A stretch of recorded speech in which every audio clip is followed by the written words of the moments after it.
Salut! Alors aujourd'hui, on va te prouver qu'il n'y a pas besoin d'être riche pour voyager. Et non, on est la preuve qu'on peut voyager avec 3 $ par jour pendant plusieurs années. Comment on fait? Eh bien c'est simple, on utilise des moyens alternatifs de voyage. Alors voilà, parce que quand on voyage, il y a 3 postes de dépenses qui sont super importants. Ça va être l'hébergement, le transport et la nourriture. Mais bon, à chaque fois avec assez de débrouillardise et du culot, on arrive à pouvoir quasiment tout faire gratuitement.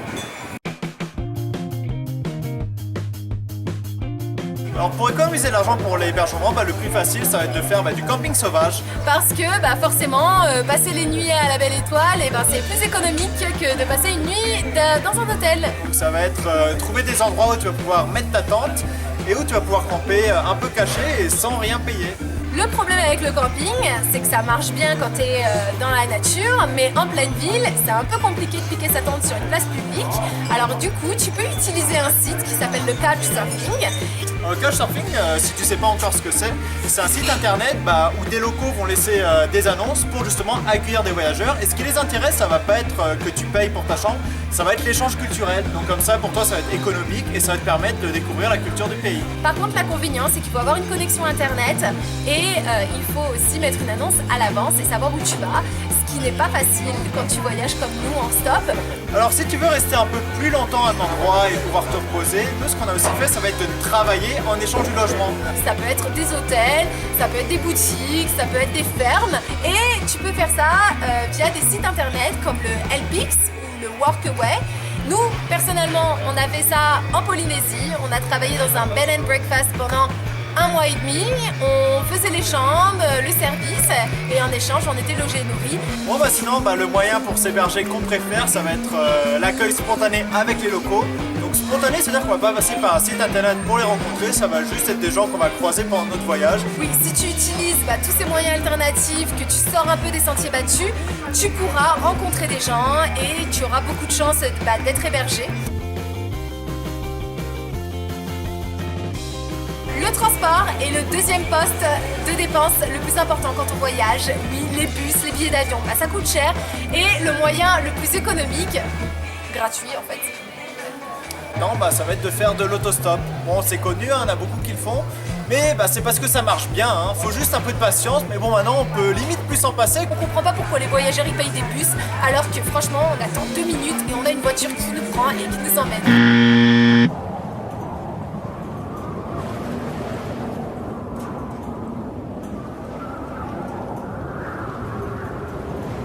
Bon, certes, des fois, c'est pas 2 minutes, c'est un peu plus long, comme 2 heures, 3 heures, mais c'est quand même super. En plus, on rencontre des gens, donc voilà, pourquoi s'en passer? L'autostop, tout le monde connaît, mais le bateau stop, oui, parce que si tu veux éviter de payer un billet d'avion, c'est la solution. Il te suffit d'aller dans les marinas, demander aux voiliers s'ils n'ont pas besoin d'aide. En échange, tu traverses les océans et tu payes que pour ta nourriture. Que demander de plus, franchement, c'est génial. Franchement, ça a été notre meilleure expérience. On a traversé 2 océans en moins d'1 an et il n'y a pas besoin d'expérience. Tout le monde peut le faire. Tu peux le faire si tu veux. Il te suffit juste d'un peu de courage. On peut aussi faire de l'avion stop, si le bateau et l'autostop ça ne suffit pas. On a rencontré des amis aux Caraïbes qui comme ça on peut aller d'île en île en allant dans les petits aérodromes et voir les pilotes d'avion. Par contre pour les plus grandes distances, ça on l'a fait, on a fait un dossier de sponsoring et on a envoyé des mails à plusieurs compagnies aériennes. Après il faut persévérer. De toute façon qui ne tente rien n'a rien. Comme ça on a pu aller de la Polynésie jusqu'à Los Angeles. Comment tu fais pour te nourrir pas cher ou gratuitement en voyage? Eh bien c'est simple, déjà premier il y a les street food, manger local. Il suffit d'aller dans les bouillies un peu partout et ça paye pas de mine, c'est des endroits qui n'ont pas des inspections sanitaires tous les jours, mais c'est super bon. Sinon, une autre solution pour manger pas cher, ça va être de cuisiner ta propre nourriture. Donc ça on l'a surtout fait dans les pays développés comme aux États-Unis, où tout simplement on voyage avec notre petit camping-gaz et on se faisait à manger. Donc au final pareil, ça nous revenait à entre 1 et 3 $ par repas. Et si tu veux manger gratuitement en voyage, il y a une autre alternative, c'est le glanage urbain. Alors tu vas me dire mais c'est quoi ce truc glanage urbain? Ça paraît super compliqué, mais en fait ça veut dire faire les poubelles. Ça va être d'aller à l'arrière des supermarchés, souvent le matin ou le soir, et de récupérer la nourriture qu'ils vont jeter. Si tu savais ce que tu peux trouver dans les poubelles du supermarché, franchement tu passerais pas ton temps à faire la queue et à acheter.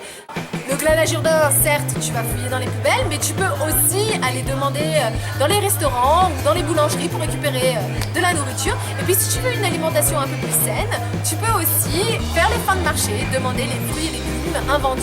Et pour manger gratuitement aussi, ce que tu vas pouvoir faire, ça va être comme pour être logé gratuitement, ça va être de proposer un service en échange d'un repas. Après, faut pas se faire avoir, hein. C'est le mec qui te fait travailler pendant 3 jours dans sa cuisine pour avoir un petit déj gratuit, tu dis non. Voilà, un service et hop, un repas gratuit.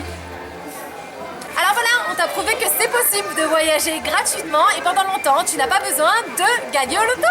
Et oui, au final, il suffit de remplacer l'argent par de la patience et la motivation et tu vas voir que tout est possible. Salut.